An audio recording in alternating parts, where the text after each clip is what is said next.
Hello, I'm Victoria from BiblioLifestyle, and you're listening to the Reader's Couch podcast, the show that will help you bridge the gap between living a full and busy life to one where you're reading, learning new things, and having fun. In today's episode, I'll be talking all about gift giving, from the art of gift giving, things to consider when giving a gift, the etiquette of gift giving, sharing some do's and don'ts, and I'll be sharing the BiblioLifestyle 2023 holiday gift guide. So if you're giving gifts this holiday season, or any time, quite frankly, then this episode is just for you. So stay tuned. Hi readers, welcome again to the Reader's Couch. I'm your host, Victoria Wood, and in today's episode, I'll be talking all about gift giving. I'll share some basic things that you should consider when giving a gift, sharing some gift giving etiquette, some do's and don'ts. Plus, I'll also share more about the BiblioLifestyle 2023 holiday gift guide, which I hope will be your go-to resource for helping select a book for everyone on your gifting list. So if you're giving gifts this holiday season or any time, quite frankly, and especially if you're gifting books, then I think you'll find this episode insightful and hopefully very useful. So let's get into it. Now, when I think of gift giving, and especially when I give a gift, to me, it's a very particular skill. Some of us are incredibly good at it. Others have to work a little extra hard. And some people just downright hate it. They don't like being bothered with having to give a gift. It's too much work, having to think about, oh my gosh, what am I going to give this person? Are they going to like it? And so on. So gift giving is an art, I would say, and I want us to strive to be thoughtful gift givers. Now, for me personally, I fall in the middle. I'm not especially great at it. I don't think I'm a natural smashing gift giver. I do have to put a little effort into it, but I don't detest it. I love giving gifts. I actually feel giving gifts is my love language. I know for some people, receiving gifts is their love language. That is cool too. But I think on the scale of gift giving, I'm somewhere in the middle. Now, gift giving in itself is a universal tradition. I think this is something, you can find across cultures. It's something that's been around for centuries. And at its core, it's a way to show appreciation, to show love, and to show gratitude towards our loved ones. You know how folks often say it's not what you give, it's the thought behind it? Now, that is something I believe 100%. It really is about the thought behind it, because again, you have to think of the person, you have to think of what they would like. You go through, a bit of trouble sometimes to get it. Sometimes you're trying to acquire something and, it's not as easy as just going to the corner store to get. So it's definitely a sign of appreciation. It's one of love and it's one of gratitude.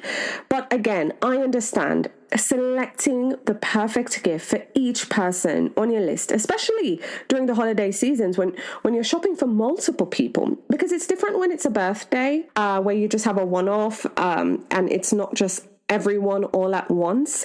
So especially during the holidays, it can be daunting. And I think when it comes to book lovers, it can even be more challenging, just because when it comes to books or taste are very varied.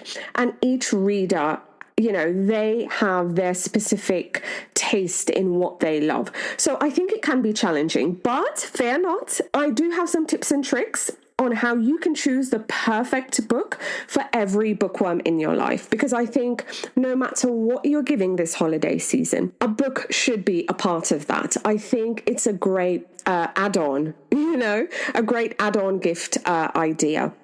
Now, if it's a rare edition, that can be the main gift, that itself is a full-on entree.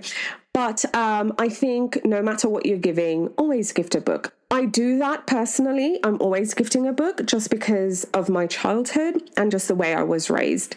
Growing up, I would always get a book. That's a guarantee. So it's always like a book and something else, you know? So when you're little, it's like, you know, it's a book and a teddy bear, but, you know, teddy bears and books. You know, I got older. I remember one birthday, I got this really nice watch that my nan bought me, but of course it was accompanied by a book, you know? And I have fond memories of just getting books at these different points in time and racing to read through the book.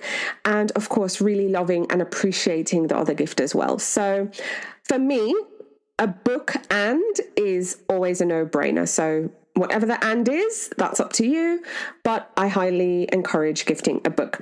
So I'm going to get into some tips now. I'm going to share some tips to help you choose the perfect book for every bookworm in your life.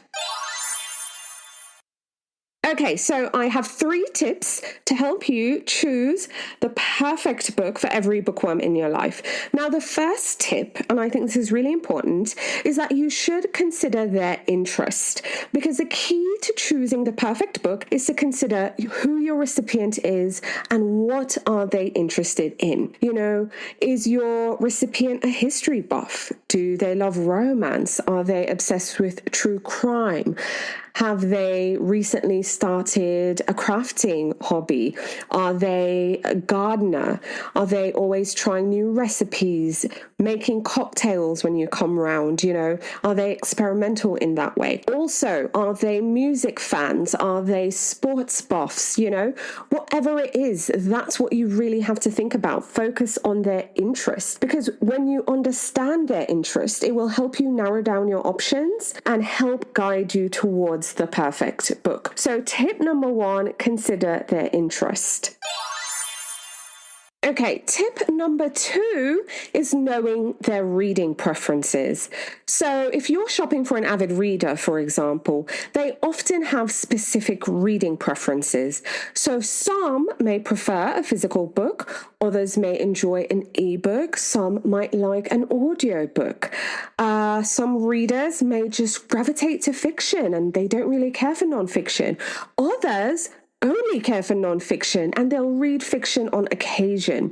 So if you really think about their reading preferences, you can choose the format and the genre they would enjoy the most. If you're shopping for someone who is an occasional reader or they're always struggling to find time to read, don't give them one of those chunky books, even though the book might be really good or it might have received rave reviews. Instead, find something with a lower page count, just because it will give them incentive to actually pick up and read that book. Because sometimes people really do judge the book by the size, not just the cover. And they might be put off in feeling, well, I don't have time to get around to that. And they will just end up not reading it, you know? Other things to consider, maybe this person gravitates to things with pictures and that are more graphic in nature. Then find a book in that interest that provides these extra things that they will love and appreciate. So it's really important for you to know the reading preferences of the person you're gifting a book to. And if you don't know, like you haven't flat out asked them, or if it's something they don't talk about on the regular, pay attention to what they're actually telling you. Because I have some friends, right? They will message me or call me or send me an email or a note, and they're raving about like a podcast they listen to, right? So that already tells me they're more auditory inclined. And then what kind of podcast do they get super excited about? If it's something true crime related, get them something true crime related. If it's travel related, get them something travel related. But it's going to be in the audio format because they absolutely adored that. If they told you they just went on holiday and they're raving about their holiday and what they were doing there, or something they just discovered, or something they just learned that they're very fascinated and intrigued by, use that as your cue as to what their reading preferences might be. So tip 2, know their reading preferences, or pay attention to the things they're actually talking to you about that can point you in the direction of what their reading preferences and interests are. Now, the third tip, and I think the first two tips were a lot more practical in nature, and this third tip is just a little extra fluff. And I highly recommend that you personalize the book that you're gifting. Now, I know some folks are very touchy about writing in books, and I straddle the line on that because there's some books I want absolutely nothing written in them. So like I will purchase books for my personal collection. I don't want anything written in those books because they're collectibles to me. But when I'm being gifted a book, I love those personal notes and touches because I have to say, and with reflection, I for sure have become a lot more sentimental in my older age, as I've gotten older. And when I look back at the books I was gifted as a child and the notes in there from my mom, my dad, but especially my nan, my grandmother, she always, had just such beautiful things to write in them. That was incredibly special and important. And I remember I had purchased a gift when my mum was visiting me for my goddaughter who lives back home. And, when my mum would come to visit, I would often buy things in advance. I know it sounds silly. And I would gift it to my mum so she would take it with her when she goes back home and so that she can give my goddaughter in person, when she's there. Because, shipping things works, but sometimes I prefer like my mum just, hand delivering it. That's just a personal preference of mine. But anyways, I remember I purchased, all these things and my mum nudged me and she's like, write in it because when they get older, then they can look back at it. Because instead I tend to focus on that for, older children, my own and so on. But I never really paid attention to when they're, super little. So then my mom kind of pointed that out to me and, it's definitely something that I do.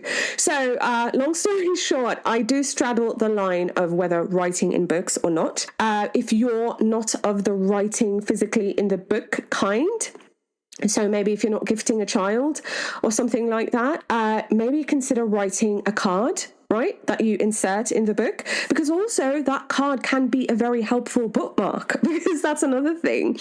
I'm that person who uses, receipts. I'll go buy a book and then I use the receipt as a bookmark.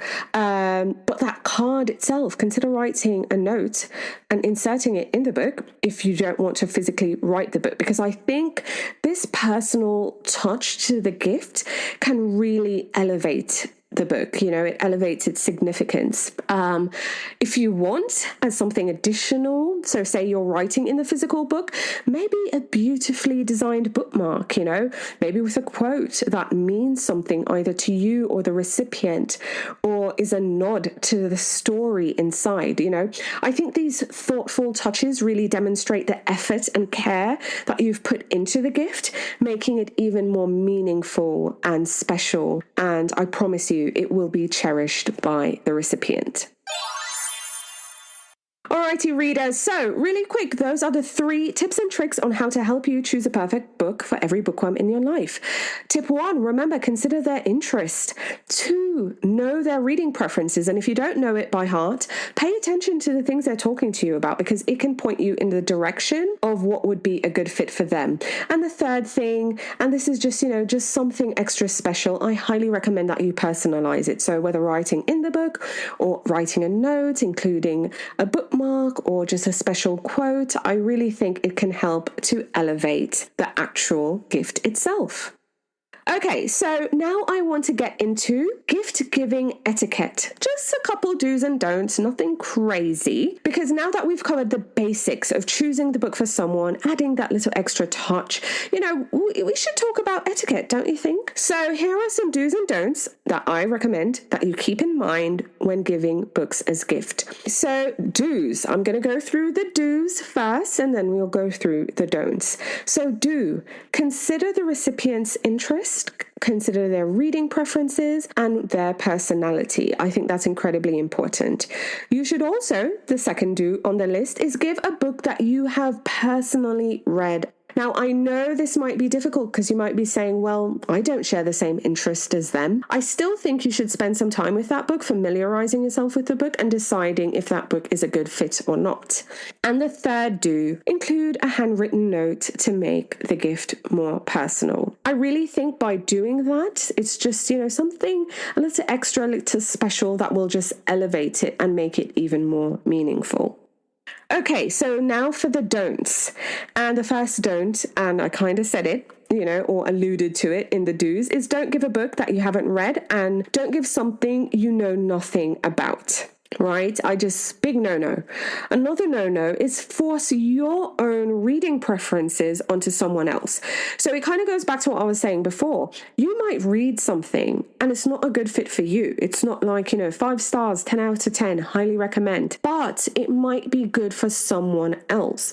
Now, just because you personally loved and raved the book doesn't mean it would be a good fit for the person. It goes back to the fundamentals of thinking about the person you're gifting the book to. Think about their personal interest and their reading preferences. Sometimes they won't align with yours, but again, it's not about you, it's about them. And the last thing, don't choose a book solely based on its popularity or its bestseller status, because, we've all been there as readers, we run into an occasional dud that everyone's raving about and you're wondering, wait, what is everyone seeing that I'm not? So again, don't just pick up something because it was on this person's book club selection list, or it made some bestseller list, or it won some awards. Again, we're constantly going back to what are their interests and what are their reading preferences. So there are just some do's and don'ts of gift giving when it comes to giving books. Odds are you probably know this, but I thought it was worth mentioning. Okay, so now that we've covered the tips on how to choose a perfect book, we've gone over some do's and don'ts of, gift giving etiquette.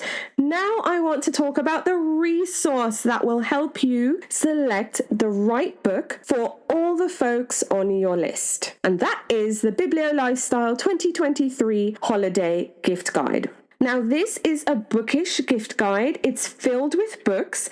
And actually, let me pull my very own guide up on my phone. Hold on. Alrighty, righto. I have my guide ready to go. And this year, the guide has 2, 4, 6, 8, 10, 12, 14, 16 categories. 16 categories, they're all organized into interest. And some of the categories have subcategories within them. So we have, and I'm just going to go through the guide really quick just to give you an idea of what you can expect inside. Of course, there's editor's notes, the table of contents, and I share 6 of my best holiday shopping tips with you. And there's a link where you can read more on the website, BiblioLifestyle.com. But the first main category is debut fiction. Now, I believe giving a debut novel, a debut author, I think it's a really great gift because you are introducing someone new to your gift recipient. Odds are they might not be aware of this one person, and that makes for a great gift. So in the guide, I have an extensive debut fiction category. I have subcategories. So you'll have literary fiction, historical fiction, science fiction, fantasy, horror, mystery, thrillers, suspense, family and friendship fiction, and of course, romance. So within debut fiction, which is a big category, I also have these mini subcategories. So if you want to give the gift of debut fiction, you can find something in the guide because I think it's a great way to introduce your gift recipient to a brand new author. And if you're looking for some debut fiction options, download the BiblioLifestyle Holiday Gift Guide by visiting bookloversgiftguide.com. Again, bookloversgiftguide.com. I'll include a link in the show notes so you can download the guide directly.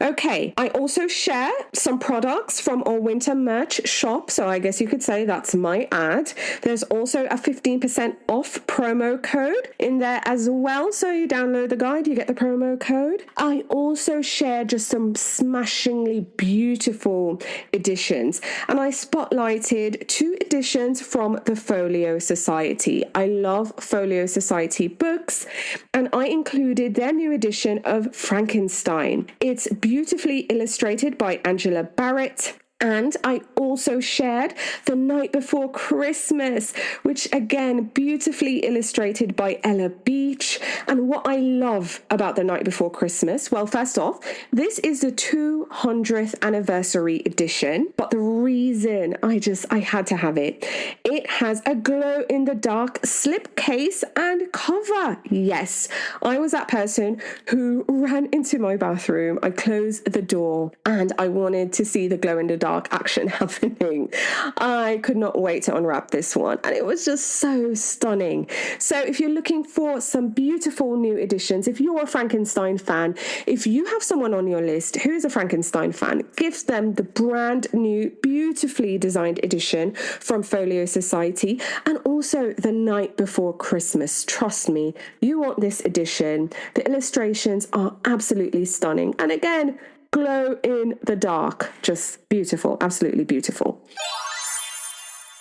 Okay, another category in the guide, books about books. We also have a category entitled self-help and wellness. We have one on nature and animals, and we also have one on travel. If you have someone on your list who loves gardening or interior decorating, if they're always fixing things up around the house, if they love flowers, we have a home and garden section in there. If you have someone who is always in the kitchen on your gifting list, I have some cookbooks for you. Now, the cookbooks have subcategories. We have everyday cookbooks, and these are the cookbooks that have more approachable recipes. Odds are you have some of these ingredients in your pantry already, and these are cookbooks where you can cook weekday recipes from. So we have an everyday cookbooks category, we have a vegan and vegetarian category, and then we also have some regional cookbooks in there as well. We also have some baking books on the list. So if you have someone who's a baker who loves baking more than cooking, give them a book from the guide. So again, go to bookloversgiftguide.com to download your free copy of the holiday gift guide, because you can find so many books in there as well. We have a drinks and wine category in there as well. We also have a pop culture category. We also have a history category for our history buffs. And we also have true crime. We have a biographies and memoirs category, which is subdivided. We have celebrity and general memoirs, as well as some more literary memoirs. And my personal favorite category in the guide, although to be fair, I have many, but I really love the children's section in the guide. Now, I have the children's books organized in 4 categories. So from birth, 0 to 2, I have a 3 to 5, a 6 to 8, and a 9 to 12 years old category. So we have these 4 categories in the guide. So again, just go to the age bracket that's the most appropriate, browse the books, and select one for your littles. I also have a teen and young adult category as well, for those older readers, but they're still our littles, aren't they? So I'll have books there as well. And our final category is all cards, puzzles, and games. Now, I love a good puzzle, so we have a puzzle there. We have a banned bookish puzzle, which is amazing. We have some national parks trivia, we have a cocktail deck, and even some Victorian games. So again, there's something in there for you. We also have a section where you can write your holiday gift list. So if you see something in the guide, give the gift that keeps on giving. Gift books, make a list. And if you're looking for something even more special or extra to gift alongside your book, consider visiting the BiblioLifestyle BiblioLifestyle seasonal shop. Now, our winter merch shop is open, right? So you can get those winter designs. We still have fall themed designs in the shop as well. So you can snag one or both. So if you want both winter or if you want the fall, snag something from the merch shop and gift it alongside your book. I promise you, the book lover in your life will love it. The designs are one of a kind, they're original, and you might notice they are a nod to the cover designs of reading guides past. So again, visit bibliolifestyle.com/shop to shop these winter and fall theme merch designs. Again, don't miss the opportunity. I think they make really great gifts. And when you download the holiday gift guide, you will get a 15% off promo code inside. Now, readers, you more than anyone else, you know the impact and the power of giving books as gifts, because the truth is, books are incredibly powerful. So you know that giving someone a book as a gift is not just giving them the physical object of a book, but you're also gifting them an experience. And I think that is one that can have a lasting impact on their life. Plus, it shows that you've put thought into your gift and that you understand and appreciate the recipient's love for literature, and you're also passing on and giving the gift of books and literature. You're leaving a mark on their lives. It's a meaningful and it's a memorable gift, because to this day, I still think about some of the books I've been gifted, not just when I was little, but as an adult as well. So readers, that's it for our gift giving episode. Again, download your free copy of the holiday gift guide by visiting bookloversgiftguide.com. Again, bookloversgiftguide.com. I'll include a link in the show notes so you can download your free copy. And again, support the BiblioLifestyle shop by visiting bibliolifestyle.com/shop. You can get 15% off when you download the guide, so snag your coupon code and then go shopping. I really believe you can find a book for someone on your list, right? Just take time to pay attention to their interest and, of course, their reading preferences. Readers, I hope you found today's episode helpful, useful, or for nothing else, at least entertaining. So thank you so much for listening. If you haven't already, please give the podcast a 5-star rating. Drop me a review if you like it. Again, it really, really helps the show. Alrighty, readers, that's it. Thank you so much for listening. Thanks for being here, and I'm looking forward to chatting with you again soon. Bye for now. Thank you so much for listening to the Reader's Couch podcast. Please subscribe to the show, share it with a friend, and take a few seconds to leave a rating and review. Until next time, stay lounging, stay reading, and whenever you're in doubt, go straight to your local bookstore or library. Thanks again for listening, and happy reading.